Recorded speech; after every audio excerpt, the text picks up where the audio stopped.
ముఖ్యమంత్రి గారు ఇమీడియట్ గా రెస్పాండ్ అవ్వాలి. నేను బాధితుల వాయిస్ ని మీ ముందు పెడుతున్నా. ఈ పోరాటం కంటిన్యూ అవుతుంది. మరి ఎవడొచ్చి పోలీసులు ఎవడొచ్చి దీన్ని ఈ టెంట్ కూడా బిక్తారో. దీనికోసం పోరాడుతున్న కోర్టులో దాదాపు 50-20 కేసులు వేసిన అడ్వకేట్ కూడా ఇక్కడే ఉన్నారు, కృష్ణ గారు.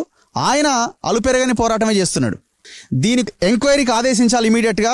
ఆ సీలింగ్ భూమి మొత్తం గవర్నమెంట్ వెనక్కి తీసుకోవాలి. ఎవరైతే పేదలు ఉన్నారో ఆ పేదలకు ఇవ్వాలి. అరే పట్టా అడిగినాం, ఏం ద్వారా మాకు ఇట్లా భూమి ఇచ్చినావు కదా, ఏం సంగతి అంటే, ఎవరా మీరు, ఎక్కడ వాళ్ళరా మీరు, మా దగ్గర వచ్చి మీరు దొంగతనంగా కబ్జా చేసారు భూమి, ఎక్కువ మాట్లాడితే తలారంజి ఆయన గన్ను పెట్టి కాల్చేస్తే నేను ఏమనుకుంటున్నాను హుషారి. మా నాయన మా తాతలు మొత్తం వాళ్ళ వారసత్వం తలకొరి పెట్టారు. మేము గిట ఇప్పటికిట వాళ్ళ వారసత్వం మేము గిట వారసులమే. ఎందుకంటే వాళ్ళ వారసులకు మొత్తం మేము తలకొరి పెట్టినాము. మా తాతలు ముత్తాతలు మొత్తం వాళ్ళ దగ్గర జీతం ఉండి కష్టం చేశారు. అయినా మాకు సుభద్రాబాయి దేశ్ముఖ్ గారు ఏం చేశారు, 2 ఎకరాల భూమి దానం ఇచ్చారు. ఇచ్చినాక మేము గత 10-20 సంవత్సరాల నుంచి కూడా మేము చేస్తూనే ఉన్నాం. సడన్లీ వచ్చిండు, జేసీబీలు పెట్టేసి దునిపిచ్చేసిండు, ఏదైనా ఉంటే దొరుకుతున్న మాట్లాడుకోండి అని చెప్పేసి అన్నారు. దొర దగ్గరకు పోతే ఎక్కువ మాట్లాడుతున్నాం రా, గన్నువేటి కాల్ చేస్తాను, నేను ఏం నాటకాలు చేస్తున్నాను అని చెప్పేసి మమ్మల్ని బెదిరిస్తాం. అట్లా ఇప్పుడు ఇదంతా ఆల్రెడీ లేపేసి ఉంటారుగా, డాక్యుమెంట్స్ అన్ని ఉన్నాయా డిపార్ట్మెంట్ లో? మనకు ఇప్పుడు నేను పానీలు అప్పుడు చెక్ చేసి పెట్టుకునేవి, పానీలు గిట్ట మాకు ఉన్నాయి మొత్తం. ఇగో మాకు ఇవన్నీ రాసి ఇచ్చారు సుభద్రాబాయి గారు గిట్ట. మేము కంప్లీట్ గిట్ట పెట్టి 20 గుంటల భూమి, 2 ఎకరాల భూమి. అరే ఏ భూమి అప్పనంలో వచ్చిన సంది బంద్ చెప్పించారు. ఇప్పుడు వాళ్ళదంటే వేరే వాళ్ళకి అమ్ముకుంటు, మీది కూడా అమ్మిండా? అమ్మలేడు, మా భూమి మాకే ఉంది కానీ కేసు పెట్టిండు. మీ భూమి మీకే ఉన్నది? నా భూమి నాకే ఉంది కానీ కేసు మళ్ళీ పొజిషన్ రాణిస్తలేడు.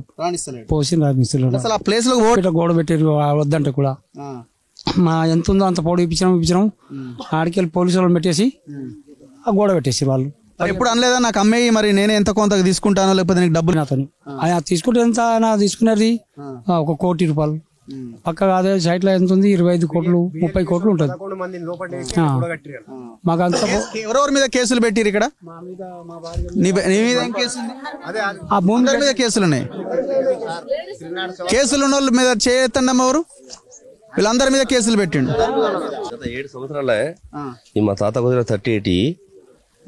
మా తాతకు వచ్చిన 38. సీలింగ్ తర్వాత మీకు వచ్చిన భూమి గవర్నమెంట్ అసైన్ చేసిన భూమి. ఆయనకి ఎక్కువ సీలింగ్ యాక్ట్ ప్రకారం 54 ఎకరాలు ఉండాలి కదా, ఎక్కువ ఉంది కాబట్టి గవర్నమెంట్ తీసుకొని మాకు ఇచ్చింది. మాకు ఇచ్చిన తర్వాత ఏమైంది, మాకు సీలింగ్ లో వచ్చింది 38. మాకు ఇది గవర్నమెంట్ ఇష్యూ చేసింది. 33 ఎకరాల 14 గుంటలు ఏముంటది, దీనిలో 10 గుంటలు నాకు ఉంటది. మేము వాస్తవానికి అమ్ముకుంది అడుగుతలేము, అది పోయింది అమ్ముకున్నాం. ఇక గవర్నమెంట్ ల్యాండ్ ఉంటుంది, మా నాయనకు వచ్చింది 363 4 ఎకరాలు. ఈ ల్యాండ్ కోసం 363. పొంగులేడి దగ్గర పైన ఉంటది, వేరే నెంబర్ ఉంటది. ఇది ఇక్కడ ఉన్నాడు, ఇక్కడ రెడీ. ఇప్పుడు అడిగితే మా పాస్బుక్ లో కూడా ఎంట్రీ అయింది 363. ఈ 378 379 అమ్ముకొని మేము అడుగుతలేము. ఈ 63 మాకు కావాలి.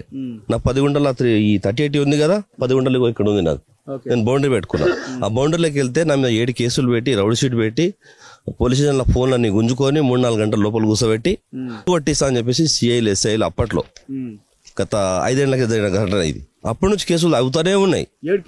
7 కేసులు రౌడీ షీట్ కూడా ఉంది. కృష్ణ సారే సాక్ష్యం. నేను సార్ చుట్టూ తిరిగి ఆ సీటు తీపడానికి ప్రయత్నం చేస్తున్నా. రౌడీ షీట్ ఉంది. ఇప్పుడు ఆ భూమిలోకి మీరు వెళ్ళడానికి అవకాశం లేదు. పోతే కేసు బోన్సర్లు ఉంటారు చుట్టుపక్కల, మొత్తం బోన్సర్స్ ఉంటారు.